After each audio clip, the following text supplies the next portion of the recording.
As a child, summer is the best time, when fond memories and deep bonds are formed that will always have a place in our hearts. For 13-year-old Patrick Mizell and his close friends, August 28th, 1993 is one summer day they will never forget.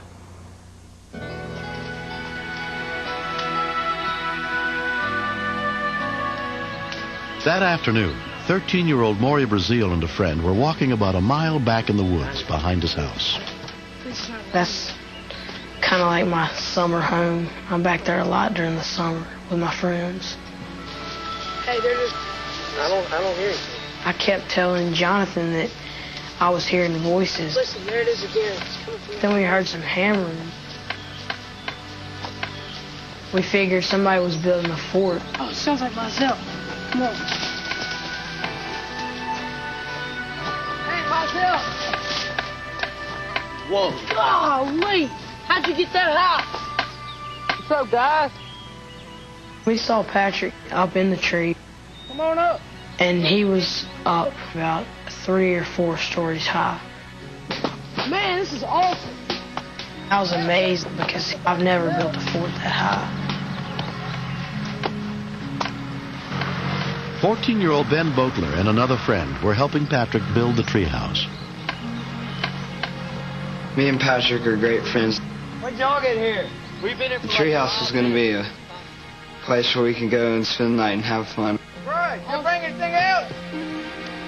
We were talking about how awesome it was and how cool it was going to be when they finished. Nail it. I think you're going to... Oh, I'm in a hole. Oh, my God! Patrick!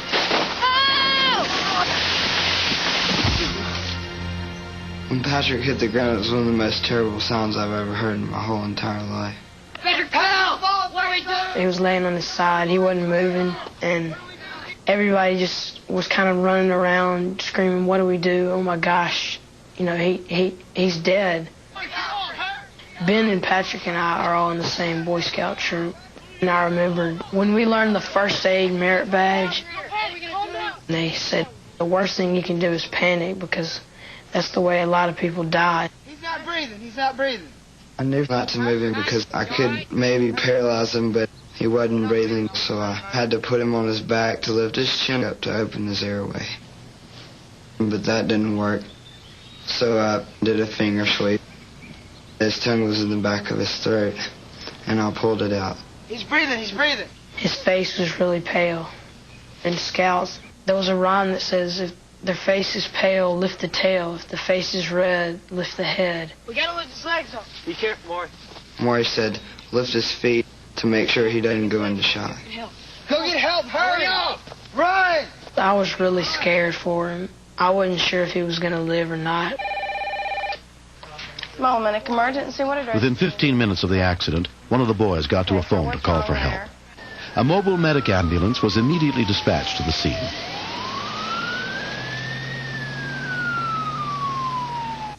Hang in there. Adrenaline was pumping through every vein in my body, and I really couldn't believe that this was It's gonna be happening. okay, Patrick. Hang in there. He was breathing very raggedly, and I thought he was going to die. Come on, Patrick. Me and Patrick are great friends, and I can't imagine him not being here anymore. Come on, guys.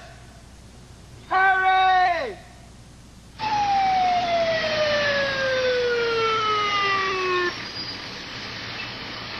Paramedic Derek Layton and the other rescue workers arrived at the nearest house within 25 minutes of the accident. There was a lady waiting for us. She said, get on the four-wheeler, and he'll take you to where the patient was.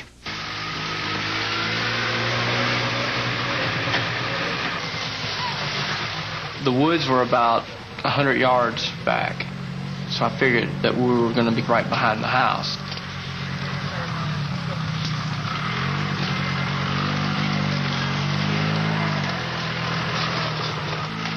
How much further? That much. Hurry, guys. But we got there, and the ambulance was probably a good mile away from where we were. Hurt really bad. Hurt. I realized I didn't have my radio with me. I didn't think I'd be that far out of contact with my crew. Just by looking at him, I knew he was critical. Take this back to the ambulance crew. Tell them this is equipment that I need, okay? All right.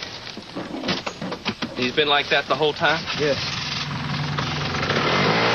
What happened to him? He fell from that tree.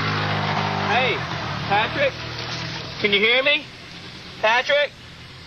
I was surprised to see his blood pressure and his pulse as stabilized as they were. Everything that could have been done prior to our arrival was done. Right over here. But his pupils were gazed upward and to the right, which would indicate some type of head injury. Okay.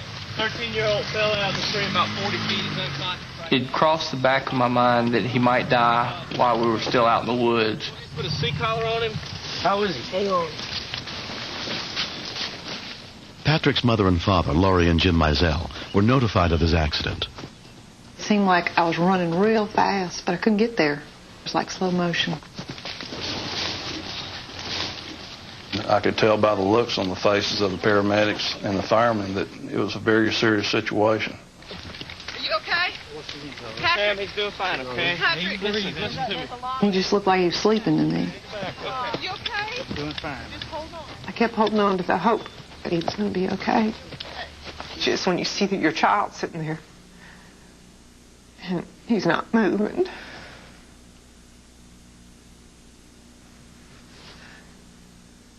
It's just kind of frightening. A lot of brush. You're going to be okay, sweetheart. Since I lost my father about 4 years ago, Patrick's been my biggest buddy, and the thing that crossed my mind was that I was going to lose my best friend. It's real scary to think that you might outlive your child. I just would rather die than him die. He's such a joy.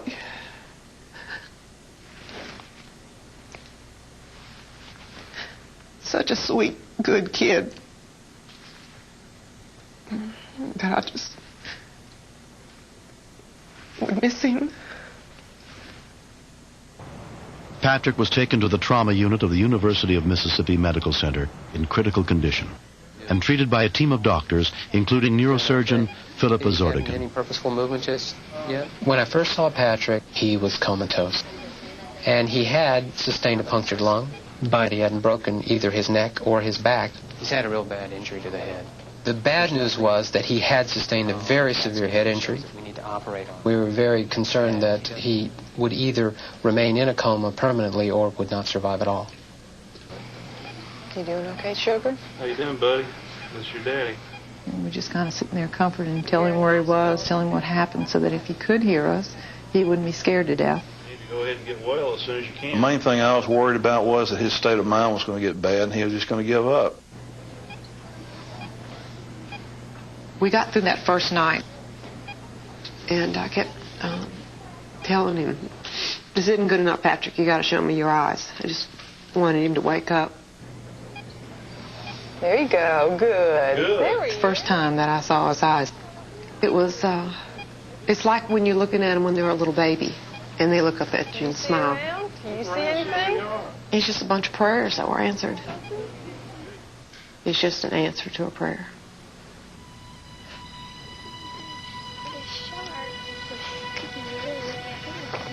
13-year-old Patrick Mizell spent 10 days in the hospital. In the 2 months since the accident, he has made an amazing recovery. I think that Patrick was an incredibly lucky young man. I don't think anyone else who would have fallen that distance would have done nearly as well or even survived that fall. He's still a little bit slow in his speech, but he is back in school. He has been asking me if he could start lifting weights again. Now I have to be the meanie and tell him, no, you can't do this just yet. Slow down.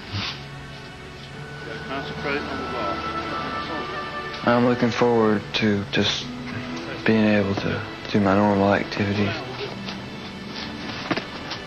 But I intend to be real careful in a lot of the things that I do. I've learned that I'm not invincible. He's been very adventurous. Jim and I have said that if he makes it through his teens alive, it'll be a miracle. We tease him now. We tell him that some angels caught him on the way down, which probably happened. I will do my best die in my country, to obey the scout laws. Their training that they had learned in the Boy Scouts was the exact thing that he needed at that time. If it hadn't been for them opening his airway, he would have been dead before we got there. There's just no question that they're the ones that saved his life. I don't think I can repay all the people that helped me. I want them to know that I'm very grateful for what they did. Little frogs. Maybe I'll get to see him grow up more and see his kids, and when he has his own, he'll probably be able to feel the fullness of being a parent and the love that comes from it. He's my special son, and he always has been. I've done several things to me in your lifetime that have made me probably grab. Like what?